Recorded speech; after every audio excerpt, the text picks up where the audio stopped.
George Harrison and Jimmy Page were two of the most well-known guitarists of all time, though few music lovers would confuse them.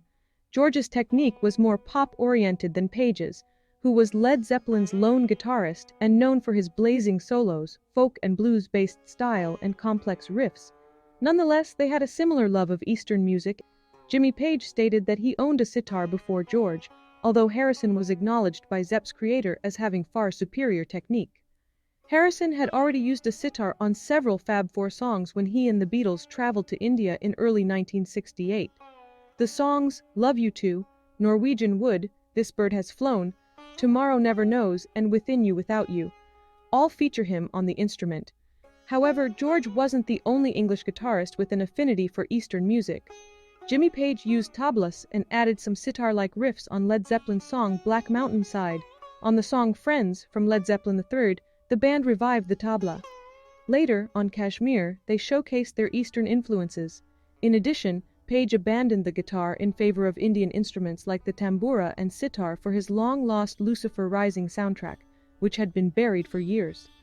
Although he didn't play the sitar on any Led Zeppelin records, Page talked about having one before Harrison made the instrument well known. He said, "Let's put it this way, I had a sitar before George Harrison got his. I wouldn't say I played it as well as he did, though. I think George used it well.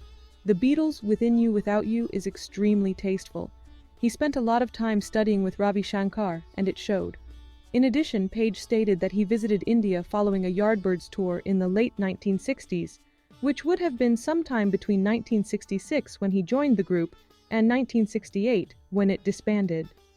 The creator of Led Zeppelin also boasted of having seen a Shankar concert long before Harrison and Brian Jones of the Rolling Stones made the instrument famous. Jimmy said, "I can remember going to see Ravi in concert very early on.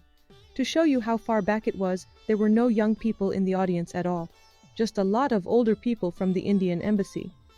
This girl I knew was a friend of his and she took me to see him.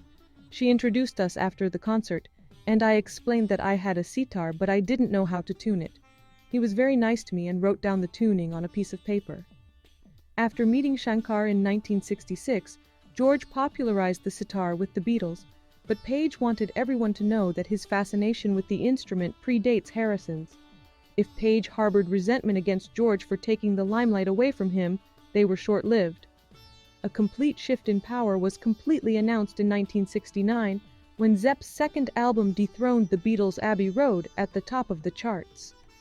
When Page's band became the biggest band on the planet in 1973, there was hardly any room for disagreement. Hello. That was Ringo, folks. Well, what can I say? And goodbye to all of them. Well, this is Ringo. Everyone seems to have said everything here, so I'll just sign off by saying cheerio and best of luck from the Beatles.